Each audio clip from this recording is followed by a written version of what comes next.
Ele é carioca, professor, um dos maiores compositores brasileiros, maestro. Como regente, já dirigiu orquestras de todo o país. Desde 2004 está aqui, à frente da Sala Cecília Meirelles. A nossa entrevista de hoje é com João Guilherme Ripper. Tudo bom, João? Tudo bem, Gabi. Então, como é que a música entrou na sua vida e qual foi o primeiro instrumento que o senhor escolheu? Bem, a música entrou na minha vida de uma forma um pouco inusitada, porque entrou através da literatura. Eu gostava muito de poesia, escrevi poesia desde muito novo. Em algum momento começou a me dar vontade de cantar aquilo que eu escrevia. Isso me levou a aprender um instrumento. O primeiro instrumento foi violão, depois aprendi piano e depois a música começou a tomar um lugar preponderante, né? Então a poesia sempre ficava a reboque da música e eu fui estudar mais seriamente. Acabei fazendo escola de música da UFRJ, onde eu me formei e cursei meu mestrado. Quando o senhor decidiu abandonar os instrumentos e seguir o caminho da teoria e da composição musical? Na verdade, o compositor não abandona o instrumento. O instrumento é um instrumento, né? A ferramenta principal da composição, mas fica uma coisa de uso muito interno, né? Para que ele possa desenvolver sua orquestração, sua linguagem. E eu fiz uma opção de não me tornar um instrumentista. Eu dirijo como maestro algumas das minhas obras, em poucos concertos, mas focar realmente todas as minhas forças na composição e também na criação de libretos para as minhas óperas. O senhor, além de criar os seus próprios libretos, o senhor também transforma em óperas alguns textos dramáticos já existentes, por exemplo, como O Anjo Negro, do Nelson Rodrigues. Como tirar som, né, desse texto que já existe? É porque o Anjo Negro, do Nelson Rodrigues, né, já tem uma carga dramática muito própria da ópera.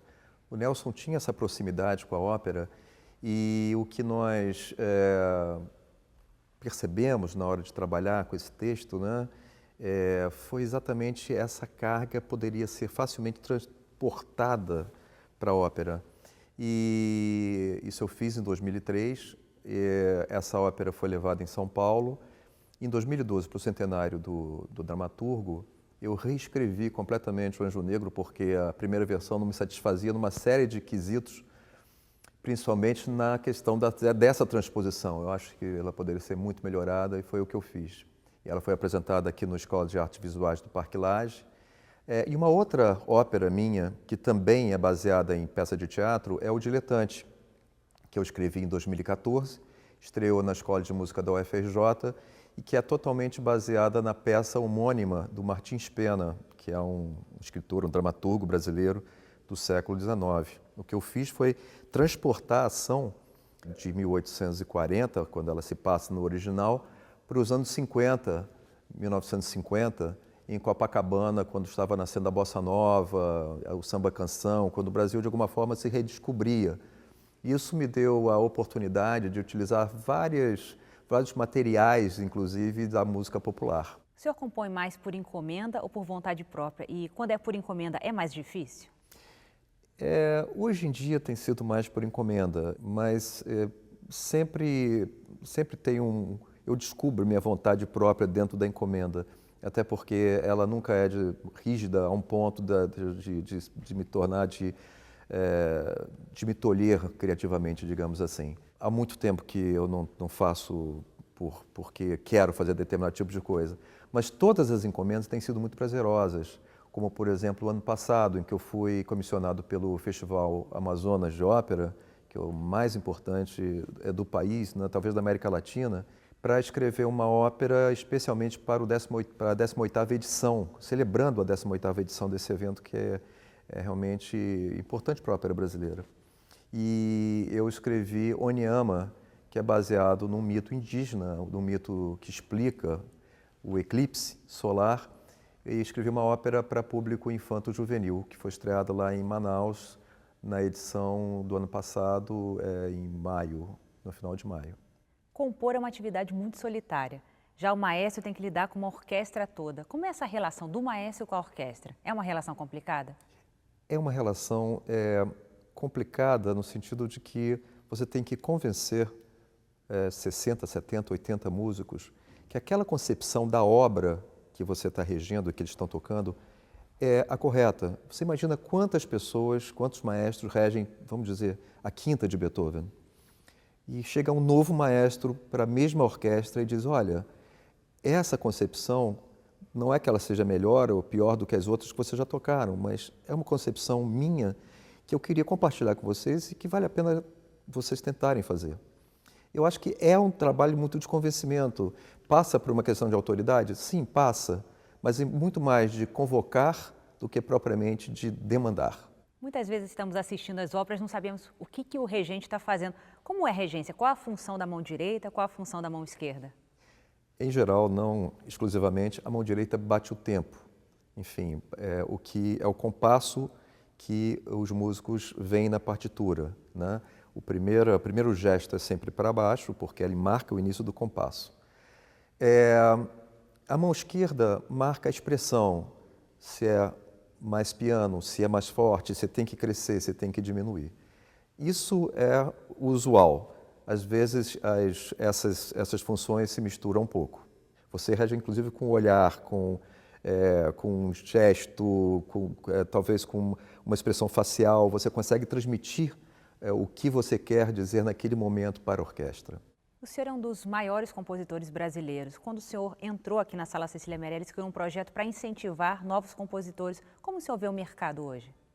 É um mercado difícil, mas eu percebo muito, e percebi mais agora com o fim da obra de reforma da Sala Cecília Meirelles, que nós precisamos de casas de concerto como a Sala Cecília Meirelles, que nós precisamos de orquestras, como todas as orquestras brasileiras, maiores orquestras brasileiras, como a Orquestra Sinfônica Brasileira, a Filarmônica de Minas Gerais, a Orquestra Sinfônica do Estado de São Paulo, a Orquestra Petrobras Sinfônica aqui no Rio, a Teatro Municipal, para citar outra carioca, a Orquestra da UFRJ, porque elas têm em sua missão incentivar a criação de novas obras. Então, elas têm feito encomendas. Eu sinto que o mercado está se ampliando pela ação dessas orquestras e pela ação também das casas que promovem concertos, dos teatros que promovem óperas e promovem concertos. Se não houver maneiras de tocar, não há por que encomendar.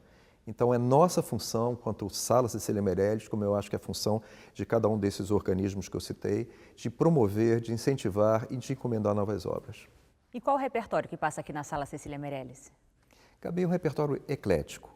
Nós tocamos desde a música medieval até a música contemporânea, passando pelo jazz e pela música instrumental brasileira. Eu acredito que nós não tenhamos apenas um público, nós temos públicos com preferências diferentes, alguns, claro, que se superpõem. Então, nós procuramos oferecer uma escolha ampla para todos os frequentadores da sala. O que o nosso norte é sempre a qualidade musical acima de tudo. E para isso, com essa reforma, nós conseguimos ter também uma qualidade acústica superior. A acústica da sala já era muito boa, já era conhecidamente muito boa, mas nós conseguimos corrigir alguns parâmetros que necessitavam correções. E hoje em dia nós temos, sem dúvida, uma das melhores acústicas do país. Isso tem valorizado muito as nossas atividades e os artistas que aqui se apresentam. E quem diz isso não é apenas o público que está ouvindo. O próprio artista que está aqui sobre esse palco elogia muito, porque ele se sente completamente envolvido por aquilo que ele toca.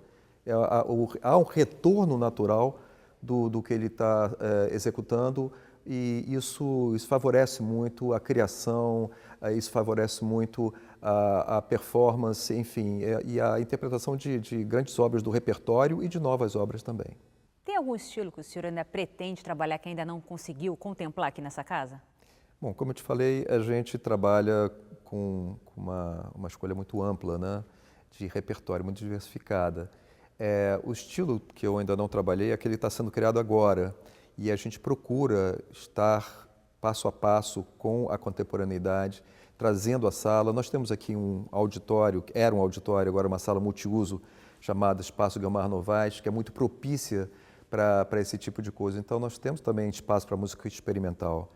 A programação da sala é dividida em séries, e nós temos uma série de sinfônica, uma série de música de câmara, a série Sala Jazz, e nós temos também uma série dedicada à música contemporânea, chamada Vertigens, que é exatamente onde entra experimentação, novas tendências, novidades no mundo musical, porque a música continua se renovando o tempo todo, né? A sala, ela funciona de duas formas. Só para comparar, ela funciona um pouco como um museu, de um grande repertório, das grandes obras do repertório clássico e também como uma galeria de arte contemporânea, descobrindo novos talentos. Isso vale tanto para os compositores quanto também para os jovens instrumentistas. O senhor falou dessa formação do público, né, da importância. E a formação do artista? Por exemplo, o senhor buscou uma especialização fora. Hoje em dia o artista precisa ainda buscar essa especialização fora ou ele consegue no Brasil se formar de uma forma ampla? O ensino musical, ele ainda se dá da mesma forma que se dava na Idade Média. Você tem um mestre que você aprende com ele e você estuda e você se torna depois um assistente, depois você também se torna mestre e você tem os seus discípulos. E assim existe uma transmissão de conhecimento. Porque existe um lado artesanal no fazer musical. A música é algo que você aprende fazendo. E só a repetição do processo faz com que você se torne melhor. Quando você tem contato com grandes mestres, isso te dá a oportunidade de observar estilo, técnica, maneiras de interpretação. E esses grandes mestres, às vezes, vêm aqui ao Brasil, vêm a se apresentar aqui na Sala Cecília Meirelles, e nós damos a oportunidade de que jovens instrumentistas venham ter masterclasses com esses professores, com esses grandes artistas. Existe essa possibilidade, existe também essa possibilidade de você ir para o exterior trabalhar com grandes compositores, grandes violinistas, violoncelistas, pianistas. Também isso é uma possibilidade. O senhor, quando esteve nos Estados Unidos, fez uma associação de compositores. Como o senhor vê toda essa discussão dos direitos autorais hoje no país? Com a entrada da internet, essa discussão se tornou muito complexa. Primeiro, foi o Napster, né, que começou a botar músicas e isso não revertia praticamente nada para os compositores, quando eu revertia alguma coisa, né? Depois nós temos os iTunes e similares e agora você tem os serviços de streaming.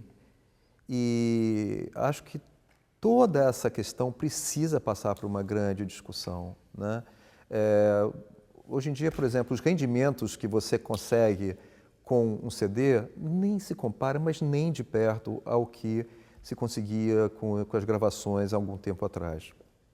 Hoje em dia, a grande fonte de renda são as apresentações, né? E tem a função também que a apresentação é muito importante, né? Não é só a música, não é só a sonoridade, mas também todo o aspecto visual. Como é que você pensa isso? Não, eu acho isso muito importante, esse ponto que você tocou, porque por que a gente tem um concerto e por que nós temos o ritual do concerto, né? E tanta gente fala, não, vamos tirar o ritual, é tudo muito complicado, o maestro de casaca, ninguém usa mais casaca hoje em dia.